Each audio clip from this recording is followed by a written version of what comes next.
Hello guys, आज हम लोग करने वाले एसीसीए फाइनेंशियल अकाउंटिंग का न्यू चैप्टर की एग्जाम किट जो कि है इंटेंजिबल एसेट्स। फटाफट से स्टार्ट करते हैं। आई होप आप लोग पहले चैप्टर पढ़ चुके हो। Intangible assets, which of the following statement is correct if all the condition specified in IAS 38 जो कि आपका इंटेंजिबल एसेट्स का होता है are met, the directors can choose whether to capitalize the development expenditure or not. अरे भैया, ये तो गलत ही हो गई, क्योंकि अगर आपके सारे कंडीशंस मेट कर जाते हैं जो आपने पढ़ा होगा पायरेट करके, अगर वो सारी चीज़ें मेट कर जाती हैं तो फिर तो आपको उसको कैपिटलाइज करना ही है। इसमें वो डायरेक्टर्स क्या चूज़ करेंगे कि करना है या फिर नहीं करना। अगर सारी कंडीशन मेट हो रही हैं तो आप उसको करो कैपिटलाइज। ठीक है, तो पहली स्टेटमेंट जो हो गई वो गलत हो गई। और ये यहाँ पर लाइन है कौन डाल रहा है। ठीक है, B, amortization of capitalize development expenditure will appear as an item in. नहीं, अगर आप अमोर्टाइजेशन क्या होता है, अगर इंटेंजिबल एसेट्स की वैल्यू गिरती है तो वो अमोर्टाइजेशन होती है, अगर टेंजिबल की करती है तो वो डेप्रिसिएशन होती है। डेप्रिसिएशन जैसे प्रॉफिट एंड लॉस में आती है एक्सपेंस की तरह, अमोर्टाइजेशन भी सेम होता है। तो बी ऑप्शन भी गलत। Capitalize development cost are shown in the statement of financial position as a non current asset. Yes, C option जो है वो मेरे को एकदम परफेक्ट लग रहा है। जो भी आप डेवलपमेंट एक्सपेंडिचर करते हो वो आप नॉन करेंट एसेट की तरह ही तो दिखाते हो। सी ऑप्शन तो एकदम परफेक्ट है। ठीक है, capitalize development expenditure must be amortize over a period not exceeding. नहीं, नो नो नो नो, ऐसा कुछ भी नहीं होता कि 5 साल कोई लिमिट है। डिपेंड करता है कि क्या चीज़ है। ठीक है, कोई ऐसी लिमिट स्पेसिफाई नहीं कर रखी कि ये 5 साल ही है।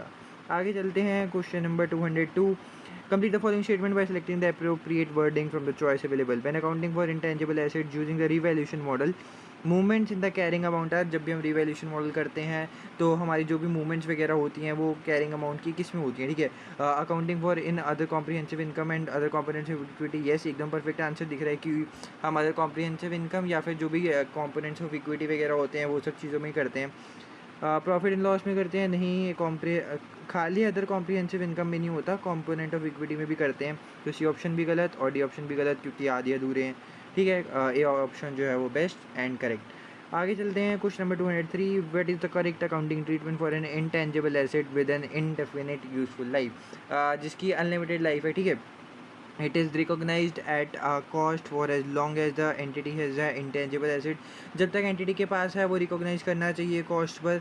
ठीक है, यस, बढ़िया बात है, बट थोड़ी सी इसमें कमी है जो कि यस बी वाले ऑप्शन में पूरी कर रहे हैं। It is recognize at the cost and is subject to annual impairment review. Impairment का मतलब ये होता है कि कंपनी लाइक ना, जैसे हर चीज़ को अपना इम्पेयरमेंट का मतलब क्या होता है कि अगर हमारे एसेट की वैल्यू कम हो रही है, बढ़ रही है, तो हमको पता चलता रहे तो वैसे ही यहाँ पर ना, अगर जो चीज़ की इंडेफिनिट लाइफ है, इंडेफिनिट मतलब लंबे टाइम तक चलती रहेगी, कोई इसकी ख़त्म होने वाली सीमा है नहीं, तो आपको कुछ भी नहीं करना, बस उसको इम्पेयरमेंट कराते रहना चाहिए ताकि आपको पता चलता रहे कि आपकी इसकी वैल्यू थोड़ी कम ऊपर नीचे हो रही है या फिर नहीं। क्योंकि आप अमोर्टाइजेशन तो निकाल नहीं सकते, क्योंकि आपको यूज़फुल लाइफ नहीं पता। अमोर्टाइजेशन के लिए आपको लाइफ चाहिए होती है, बट अगर लाइफ ही नहीं है तो फिर अमोर्टाइजेशन कैसे निकालोगे। तो इसलिए आपको एनुअल इम्पेयरमेंट रिव्यू करा लेना चाहिए। ए में वही दिक्कत थी, तो इसलिए ऑप्शन नहीं होगा, बी ऑप्शन होगा। सी में कॉस्ट पे रिकॉर्ड करो, entity must make an estimate. Estimate बनाओगी कैसे यार, जब इंडेफिनिट यूजफुल लाइफ है तो अपने आप से थोड़े आप एस्टीमेट निकाल सकते हो। It can not be recognize as an intangible asset, तो ये तो पहली बात है। ठीक है, रिकोगनाइज क्यों नहीं कर सकते।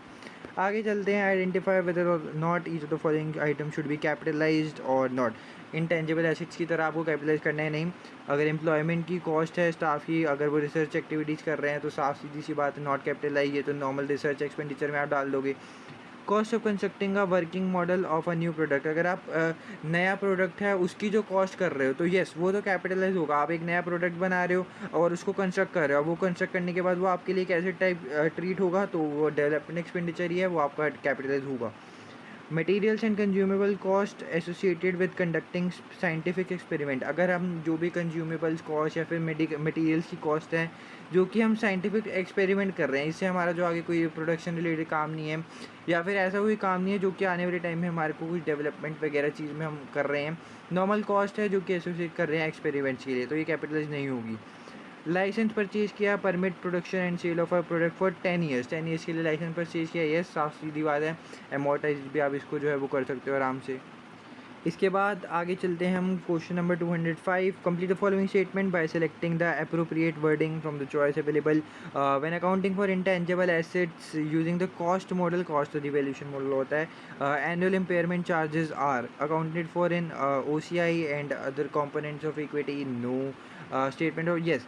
तो इम्पेयरमेंट जो है एक टाइप से आप कह सकते हो नॉर्मल जो है एक टाइप का एक्सपेंस मान लो, कुछ भी मान लो, जैसे डेप्रिसिएशन होता है, अमोर्टाइजेशन होता है, वैसे इम्पेयरमेंट होता है कि हम लोग स्पेसिफाइड चीज़ों को जो है वो इम्पेयरमेंट का रिव्यू कराते हैं ताकि पता चले कि एसेट की वैल्यू जो है वो गिर वेर तो नहीं रही, तो इसलिए हम इम्पेयरमेंट वगैरह कराते हैं, तो वो प्रॉफिट एंड लॉस में ही रिकॉर्ड होता है। बाकी ये सब चीज़ें जो है उसको हटा दो, गलत है। ये सब चीज़ें आपको थोड़ी बहुत याद भी रखनी पड़ेंगी। आगे मार्केट रिसर्च कॉस्ट, रिसर्च और इंटेंजिबल एसेट्स में से आपको बताना है मार्केट रिसर्च कॉस्ट दिख रही है, रिसर्च एक्सपेंस है। पेटेंटेड प्रोडक्ट डिज़ाइन कॉस्ट, ठीक है, अगर आपने एक पेटेंट प्रोडक्ट है उसके डिज़ाइन की कॉस्ट है तो वो तो इंटेंजिबल एसेट होगा। ये सबसे पहली बात, आपका इंटेंजिबल एसेट्स है, उस पर आप कोई डिज़ाइन की कॉस्ट लगा रहे हो तो वो आपका इंटेंजिबल एसेट में आएगा। प्रोडक्ट ही अगर आप लोग कोई एडवर्टाइजमेंट करा रहे हो तो ये तो एक्सपेंस है। ये अगर आपको ये वाला चैप्टर नहीं भी पढ़ा होगा तो आपने पहले भी पढ़ रखा है कि एडवर्टाइजमेंट कॉस्ट तो नॉर्मल एक्सपेंस होता है, आप उसको कैपिटलाइज या फिर बैलेंस शीट में थोड़ी लिख सकते हो। एम्प्लॉय की ट्रेनिंग कॉस्ट, ये भी रिसर्च एक्सपेंस है, ये भी आपकी कोई जो है कैपिटलाइज करने लायक इसमें कोई चीज़ है नहीं। Which of the following statement best defines an intangible assets को बेस्ट डिफाइन कौन करता है, ठीक है। An intangible asset is an asset with no physical substance, ठीक है। आगे चलते हैं, देखते हैं इससे कोई बढ़िया डेफिनेशन मिले तो। An intangible asset always generated internally by business, no ऐसा तो कुछ नहीं होता, एक्सटर्नली भी आ सकती है यार, आप परचेज गुडविल वगैरह ये सब चीज़ें भी हम लिख देते हैं ना। N intangible asset is an asset which can not be sold, ऐसी बात नहीं है, अगर आप गुडविल बेच भी तो सकते हो। अगर आप एक दुकान बेच रहे हो, ठीक है, उसकी आपकी गुडविल बनी हुई है, अब आप जिसको दुकान बेचोगे वो वाली गुडविल उस पर ट्रांसफ़र हो जाएगी, वो परचेज गुडविल हो गई, ठीक है। तो ये सब चीज़ें हैं, वो सब आप सोल्व कर सकते हो। इंटेंजिबल एसेट ऐसा नहीं है। And intangible asset is a purchase asset which has no physical, ज़रूरी नहीं है परचेज यार, इंटरनल जनरेटेड भी तो होता है, गुडविल खुद से बन जाती है, तो है ना। तो ये सब चीज़ें भी है, तो ए ऑप्शन ही बेस्ट हो गया कि इंटेंजिबल एसेट वही होता है जिसका कोई फिजिकल एग्जिस्टेंस नहीं होती, ठीक है। Question number 208, geranium is engaged in the following research and development project. आपको बताना है कि एक्सपेंस और कैपिटलाइज क्या करोगे। प्रोजेक्ट 1 देखते हैं, is applying a new technology to the production of heat resistant fabric. एक नई टेक्नोलॉजी लगा रहे हैं, ठीक है, नई टेक्नोलॉजी लगाते ही थोड़ा बहुत मेरा जो इशारा है वो कैपिटलाइज की तरफ जा रहा है। कंप्लीशन पे फैब्रिक जो है वो यूज़ किया जाएगा production of uniform for the emergency services. Geranium has sufficient resources, yes. देखो उनके पास रिसोर्सेज भी हैं और उनके इंटेंशन भी है कंप्लीट करने को प्रोजेक्ट पे। तो ये आप पायरेट, जो आप लोगों ने पढ़ा होगा पायरेट करके जो सारी कंडीशंस होती हैं वो फुलफिल कर रही हैं कि कंप्लीट करने की इंटेंशन भी है और रिसोर्सेज भी हैं, तो ये तो कैपिटलाइज होगा, बहुत सिंपल सी बात है। Project 2 is testing whether, test कर रहे हैं, ठीक है, टेस्ट कर रहे हैं, याद रखो, test whether a particular substance can be used as an appetite suppressant. If this is the case it is expected to be sold world wide in chemist and pharmacy. Experiment related चीज़ें, या फिर ये देखो ये भी experiment ही कर रहे हैं, टेस्ट ही कर रहे हैं कि सफल होगा नहीं होगा। ये किसी इनका कोई इंटेंशन नहीं है कि आगे इस चीज़ को में बढ़ें या फिर जो इनके पास कुछ ये चीज़ों के लिए रिसोर्सेज वगैरह हों, तो ये आप एक्सपेंस की तरह राइट ऑफ कर दोगे। Is project 3 made developing a material for use in kitchens which is self-cleaning and germ resistant, okay. Competitor is currently developing a similar material and for this reason geranium is unsure whether its project will। देखो सबसे पहली बात, आपको ये नहीं पता कि आपका प्रोजेक्ट अनश्योर है, कंप्लीट होगा नहीं होगा, तो सबसे इसको एक्सपेंस की तरह ट्रीट करो। अगर आपको लगता है आप प्रोजेक्ट कंप्लीट कर सकते हो, आपकी इच्छा है, आप प्रोजेक्ट करोगे, आगे बढ़ोगे, तो कैपिटलाइज करो। अगर आपको लगता है कि नहीं कंप्लीट हो सकता, एक्सपेंस की तरह ट्रीट कर दो। Question 209, थोड़ा सा practical part I guess. Medal companies engaged in a number of research and development projects during the year ended 31 December 20x5, ठीक है। आगे चलते हैं, तो प्रोजेक्ट ए है, project to investigate the properties of a chemical compound. Cost incurred, यहाँ पे भी आपको इन्वेस्टिगेट करा है, कॉस्ट इनकर हुई है 34,000 की, ठीक है। तो what should be the expense to the statement of profit and loss और other comprehensive income at the year ended 31 December 2015। तो इसमें क्या ही है, जो आपको ये कॉस्ट दे रखी है 34,000 की, यही एक्सपेंस होगा, ईजी। इसमें तो कुछ था ही नहीं, मतलब इसमें था क्या, कुछ भी नहीं था आई गेस। 34,000 के आपने एक रिसर्च पे कॉस्ट डाली और वही आप लोगों को रिकॉर्ड कर देनी है स्टेटमेंट प्रॉफिट एंड लॉस में, ईजी। आगे चलते हैं, the following information relates to accounting year. आपका ब्रांड की कैरिंग अमाउंट है, देखो ईयर एंड 30 अप्रैल को है और 1 मई की दे रखी है, ओपनिंग वैल्यू है, ठीक है।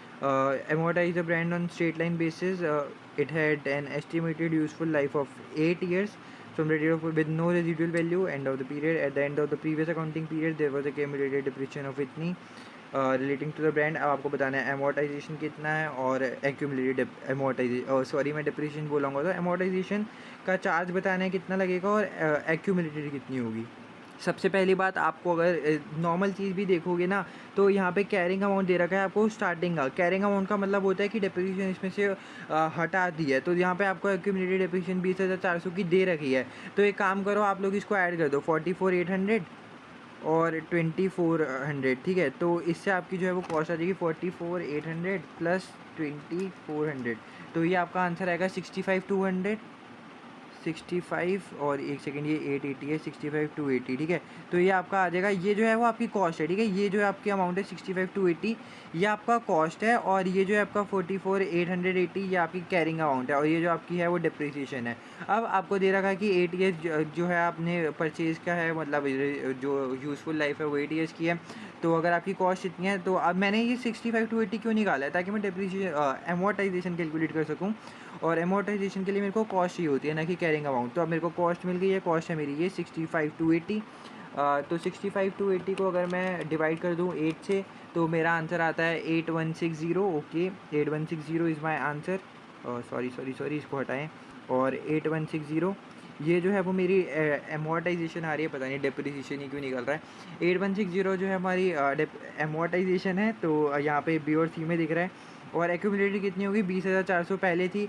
20,400 में आप जो है वो 8160 को जोड़ दो, क्या होता है 28,560, तो आपका सी ऑप्शन जो है वो करेक्ट ऑप्शन हो जाएगा, ठीक है, कोई दिक्कत की बात नहीं है। आगे चलते हैं, question 211। Campbell company purchase license इतना सेल करने के लिए 5 ईयर टर्म के लिए कमेंसिंग 1 जुलाई 2013 से, after which the license will expire and can not be renewed. It is Campbell policy to write off the cost of license over the 5 year term commencing from the date of purchase. जब भी खरीदा है, मतलब वही amortisation आपको बतानी है 2014 के लिए क्या होगी, ठीक है।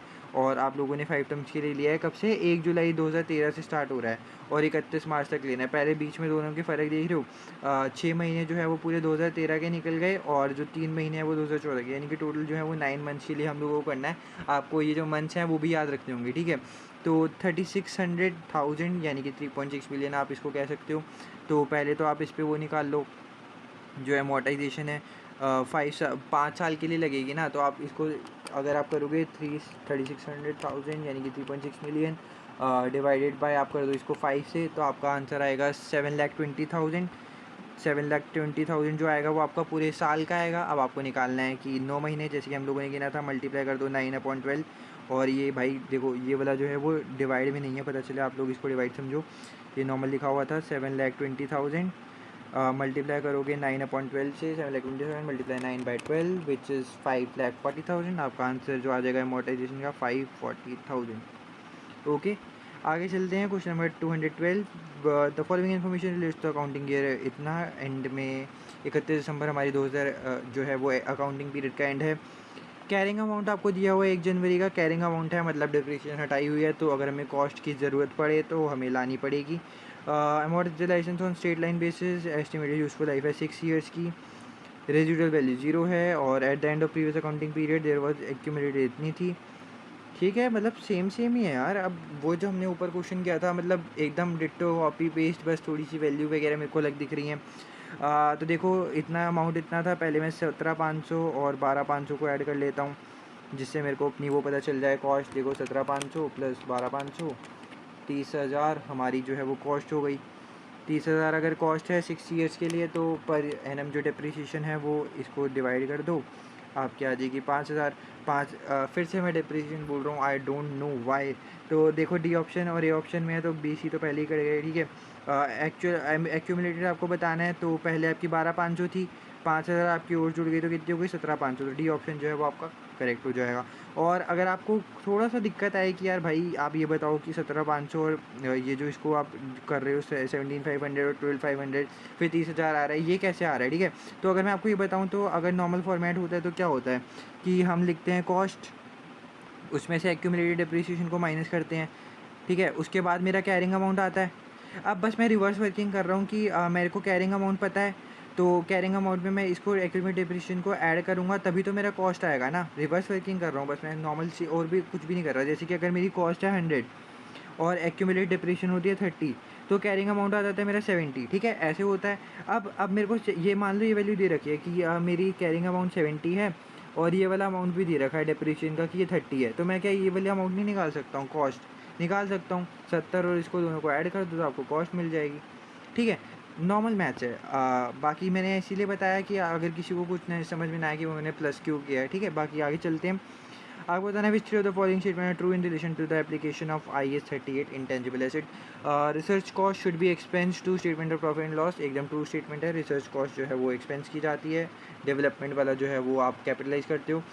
All type of goodwill can be capitalize, हर टाइप की जो भी गुडविल है उसको आप कैपिटलाइज कर सकते हो। बिल्कुल भी नहीं, ऐसा बिल्कुल भी नहीं होता यार। ज़रूरी नहीं है कि हर टाइप की जो गुडविल है वो कैपिटलाइज कर दी जाए। कुछ गुडविल्स के लिए जो होती हैं वो थोड़ी सी वो होती हैं कि प्रिवेंशंस वगैरह करनी पड़ती हैं, अवॉइड करना पड़ता है कि उसको हम कैपिटलाइज नहीं कर सकते हैं। तो आगे चलते capitalize development cost that no longer meet the criteria must be written off to the statement of profit loss. Yes, एकदम सही बात है।